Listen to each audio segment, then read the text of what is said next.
Le film Dune et le test de masculinité. Bienvenue sur ma chaîne Lady Boss. Je vous invite à vous abonner si ce n'est pas déjà fait. Ma chaîne parle de stratégie féminine, d'élévation sociale et d'homme alpha. N'hésitez pas à prendre mon livre 21 jours pour devenir plus féminine qui se trouve en bas de la description. Vous l'avez soit en e-book, soit en audiobook pour celles qui veulent faire leur ménage, faire leur sport. Sinon, vous pouvez prendre The Game Plan qui va vous aider à réussir votre année 2024 avec des exercices concrets et des actions concrètes à mettre en place. N'hésitez pas à rejoindre le membership. Chaque semaine, je mets de nouvelles vidéos. Et surtout, enfin, je les mets exclusivement pour DS Gold. Chaque semaine ou une fois sur deux. N'hésitez pas aussi à prendre la masterclass Dark Femininity. Et si vous souhaitez prendre un coaching, n'hésitez pas à me contacter à devenirunefemmealpha@gmail.com ou connaître tous mes programmes aussi. Vous pouvez me contacter à devenirunefemmealpha@gmail.com. Alors, on va parler du film Dune 2. Et je vais pas vraiment spoiler, mais j'ai beaucoup aimé. Enfin, déjà, j'ai beaucoup aimé le film Dune 1. Le 2, il est meilleur que le premier. Mais je l'aime bien pour plusieurs raisons, mais je vais en parler surtout par rapport au test de masculinité. Vous voyez aujourd'hui, les femmes sont beaucoup attaquées, et c'est pas que les femmes noires, hein, c'est le mouvement masculiniste. Je vous invite à regarder Blast qui en parle. Il y a des femmes qui ont fait des... Enfin, on en parle beaucoup dans les grandes chaînes, les médias en parlent.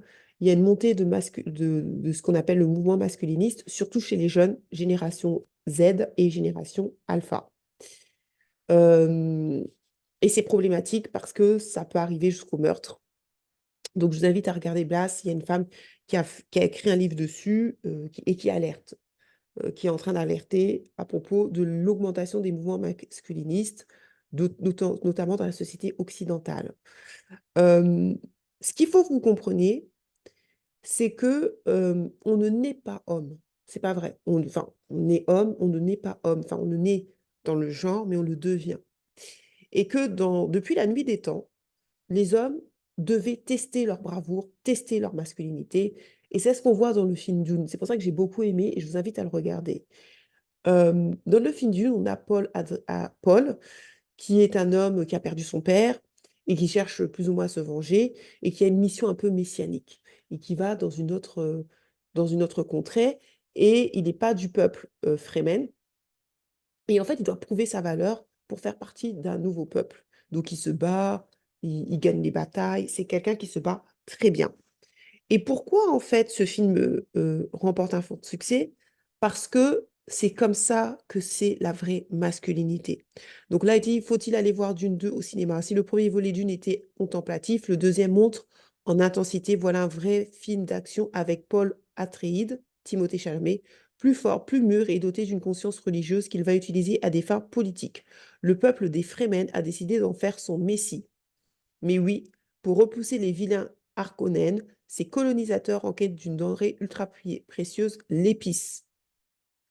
Donc, et en fait, il va pas devenir chef de religieux comme ça. Il va devenir chef religieux des Fremen pour la simple et bonne raison qu'il va prouver sa valeur, prouver sa bravoure.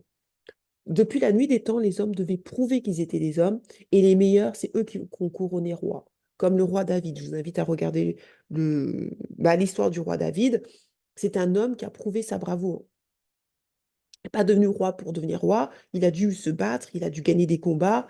Même sa femme il a épousé, la fille du roi, c'était pas gratuit. Il a dû se battre et prouver sa bravoure pour l'avoir comme épouse.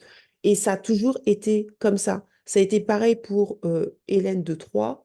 Hélène de Troie, les hommes se battaient, ont dû se battre pour avoir la plus belle femme du monde, parce que Hélène de Troie était considérée comme la plus belle femme du monde. Aujourd'hui, dans la société moderne, on veut faire croire aux hommes que le mariage est gratuit, le sexe est gratuit. Et ça, c'est que dans les sociétés occidentales. Et c'est pour ça que les hommes de l'Occident sont les hommes les plus malheureux au monde. Dépression, regardez, perte de testostérone, perte de spermatozoïdes. Si vous ne croyez pas, allez demander à des infirmières, à des médecins. Le sperme des hommes en Occident, il est de très mauvaise qualité. C'est pas dans le monde entier. Pourquoi? Parce que on leur a fait croire que la vie c'était gratuit. Rien n'est gratuit sur cette terre. Et donc, un homme, vous devez tester sa masculinité. Vous ne pouvez pas juste voir un homme, tomber amoureuse d'un homme pour rien, pour gratuit, lui donner votre corps pour rien, pour gratuit, sans avoir testé sa capacité à être un homme. C'est-à-dire à pourvoir aux besoins de sa famille, à pourvoir, à pourvoir à vos besoins.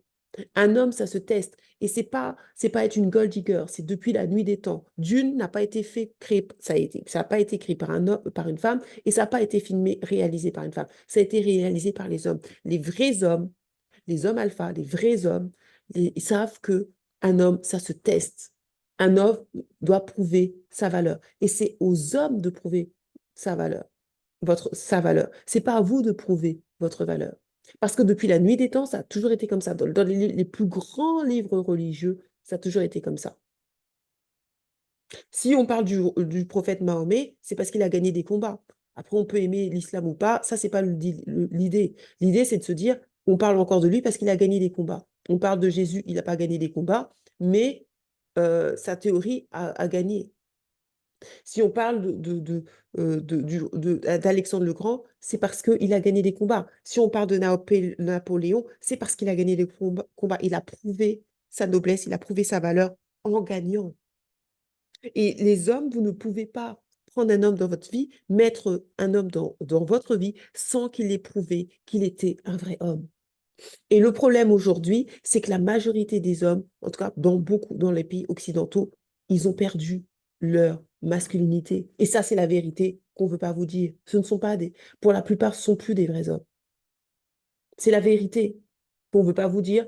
Et c'est pour ça qu'ils s'en prennent aux femmes. Parce que parce qu'un homme, ça se teste. Et avant, comment on testait les hommes? C'était par la guerre, parce qu'il y avait plein de guerres. Bon, maintenant, il y a moins de guerres, et c'est tant mieux. Je ne veux pas être dans un pays en guerre, mais on testait les hommes par la guerre, on testait les hommes par les épreuves. Aujourd'hui, les hommes ne sont plus testés et ils se croient tout permis. Aujourd'hui, vous avez des hommes en Occident qui pensent vraiment qu'ils vont vous inviter dans un restaurant à 2 euros, à 20 euros, 30 euros. Au bout de 3 dates, ils vont vouloir coucher avec vous et ils trouvent ça normal. Aujourd'hui, en Occident, allez dîner au restaurant avec un homme pendant 3 ou 4 fois, il va vous demander d'avoir du sexe. It's crazy. Alors qu'avant, les hommes devaient prouver leur valeur. Ils devaient se battre. Ils devaient prouver aux familles qu'ils étaient des hommes. Et il faut que cette culture revienne, en tout cas pour celles qui veulent se marier avec les meilleurs. Je ne parle pas des hommes, euh, les hommes bêta. Ça ne m'intéresse pas, ma chaîne ne parle pas de ce genre d'hommes. Mais les hommes, les vrais hommes, prouvent leur valeur. Et ils prouvent pas, alors on prouve pas leur valeur en se battant, maintenant c'est plus comme ça, mais en créant des choses, en, en changeant le destin du monde. Aujourd'hui, avec l'informatique, il y a des gens qui changent le destin des milliards de personnes.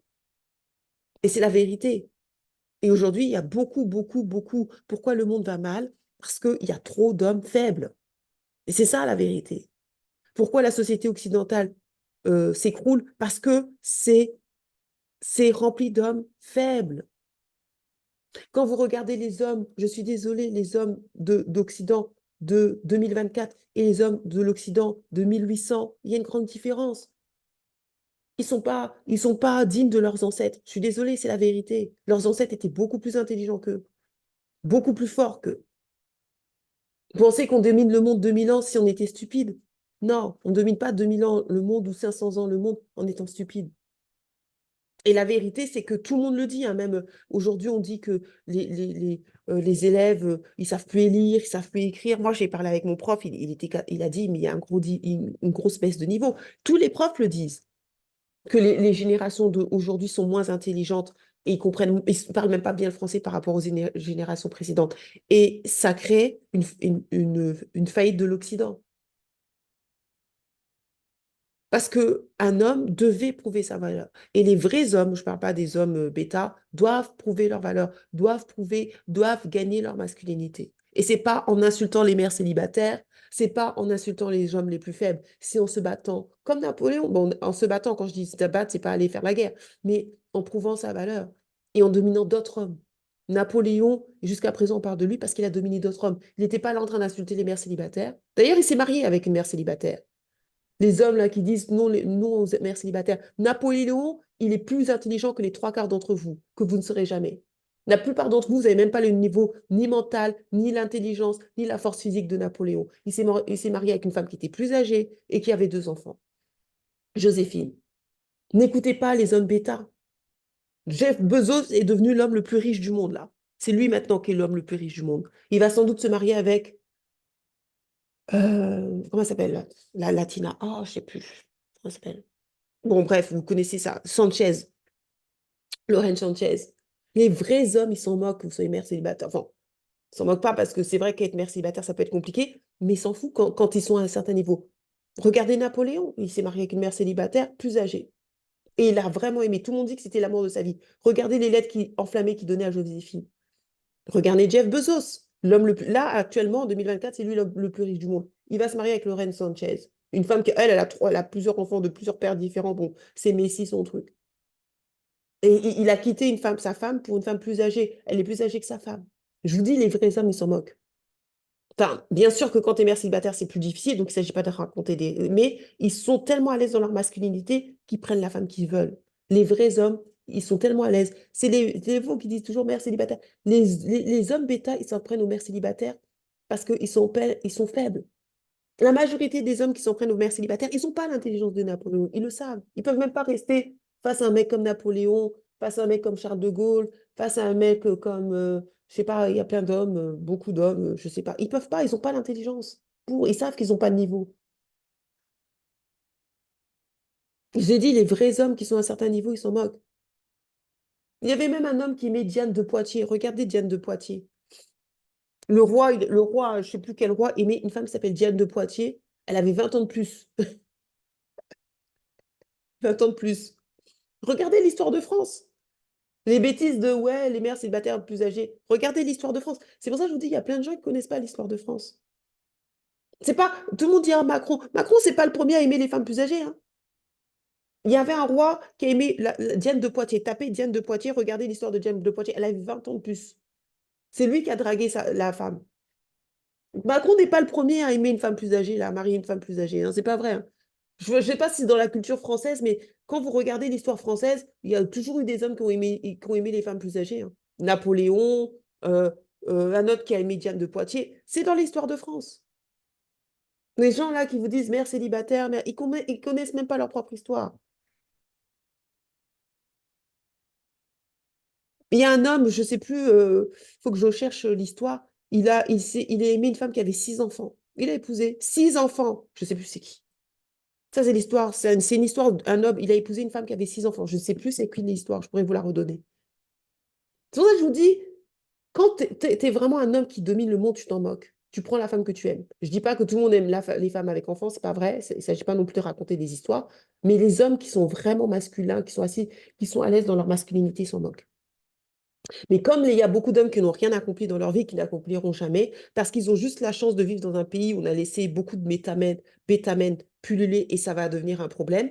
Bon, je pense que là, on est dans une troisième guerre mondiale, donc malheureusement, beaucoup de ces hommes vont mourir au front, vu que Macron est en train de vouloir envoyer euh, des soldats en troupes, enfin physiques, et donc ça va péter. Je vous l'avais dit que ça allait péter, mais là, Macron, il est en train de dire on va envoyer des soldats français. Ça va dégénérer, parce que Poutine ne se laissera pas faire. Donc, vous là qui êtes en train d'insulter les mères célibataires à droite à gauche, je pense que vous allez finir en guerre, hein. Vos dernières heures, là, vous allez aller en guerre, hein. Parce que je pense que la France est en train de rentrer en guerre. En tout cas, l'Union européenne est en train de rentrer en guerre. Donc, vos petits trucs là d'insulter les mères célibataires, on va vous envoyer au bûcher. Sur ce, à bientôt dans la Bosland, au bûcher, pas au bûcher, mais en guerre. Vous allez vous battre contre les Russes ou je ne sais pas quoi, parce que Macron, il est en train de faire en sorte que les gens doivent se battre contre les Russes. Et vous allez, je pense que vous allez aller vous battre, hein, pour sauver l'Europe. Sur ce, à bientôt dans la Bosland et n'oubliez pas de lever up.